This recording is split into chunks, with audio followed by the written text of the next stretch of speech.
Detailed design, critical, obviously, in the staging.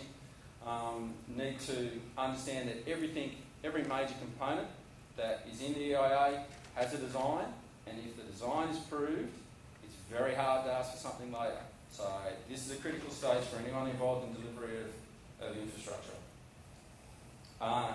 Obvious, but doesn't always happen. Good design always has construction input. Put this one up. It's not a great shot, sorry about that. That is the best control I can put in any of my jobs. Okay, to clearly articulate in the contract docs that the edge line will be clearly marked in the field prior to any of the works occurring. I can't replant mature vegetation and ecosystems, but I can certainly protect it.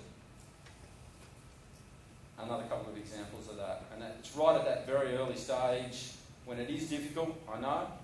You've got utility adjustments and that sort of stuff happening, but once it's gone through, it's really hard to replace. Obviously, this is the culvert being constructed from that design you saw earlier, and the detail will come in when they place the material in at the base. Just a quick couple of shots of first generation structures. I put this in so that everyone's aware that they're out there.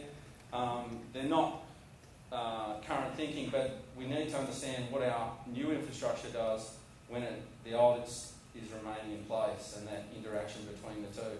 And that's something that everyone tends to focus on, the new project and the new upgrade. A lot of these pieces of infrastructure get left as service roads and those sorts of things. We need to understand how they fit in the context. Okay, current thinking compared to that last one, you can see hardly any area. This sort of stuff, getting a lot more area. Good environmentally for not just fauna, but keeping the environmental controls out of watercourses is always a good one. Obvious one, mitigation's got to be matched to the context of the receivable environment. It's a fairly standard one. This one, understanding the constructability aspects of what you're asking.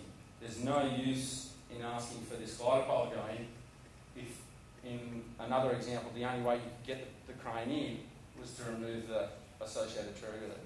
So, it does happen, guys. Sorry, it does. And to achieve that, you really have to have the construction crew having a basic understanding of why. You can design as well as you can, but there will still be construction decisions that have to be made by those crews when they install.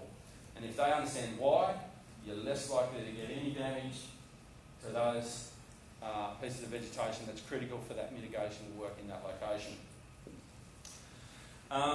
Just one, I always like to say, we're very quick to look at the big flash pieces of mitigation, but it doesn't have to be that. It can be very simple things.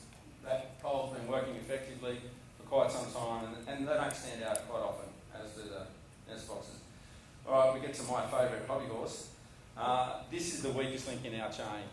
Okay, we're only as good as that maintenance regime. You heard earlier other speakers talk about elements of road construction having a 20-year pavement life or a 50-year bridge life.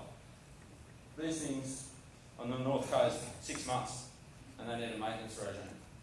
Okay, that's your weak link right there. You've got a $500,000 underpass or $1 million overpass, and your fauna can jump that fence. You're not getting the value out of your major piece of infrastructure. We've got to have provision for fauna to get through that have already made it. These are some jump downs. I put something together that needs some research, so any PhD students out there want to do something? You can put them on the flat or you can put them on the slope. It's basically to get the fauna through, and then they can't return back out. There's also a push-through style. I haven't worked with those, so I can't say. But yeah, everyone's quick to focus, as I say, on these major pieces of infrastructure, and they are important. There's no two ways about it. But that working all depends on those other links in the chain working. So I think we need to focus on that a bit more. An area that I really do think the RTA's come a long way in the 10 years or so 11 years I've been with them, is fish passage. I was involved with a job that I think won an award from the construction industry for being the first road construction job with fish to the point now where it's not even on the table for discussion. These guys are putting a crossing across a waterway, and there's always provision for low flows for fish. So I think that's been a good win. Future considerations. What is success? We've heard it today, and it's a critical one for me. The genetic material, all those sorts of questions, we need to be posing those up front so that we have monitoring programs that target it appropriately. I'm at the stage where on projects in my region, if we've got a known structure, known species, I'm not recommending ongoing usage only monitoring for months and years, because I know the animals use it, I know that structure works for them. What's it going to give me as far as use of taxpayers' money to just say, yes, they're using it in every location? Other monitoring for other purposes, different story, but quite often we just get the request for usage monitoring.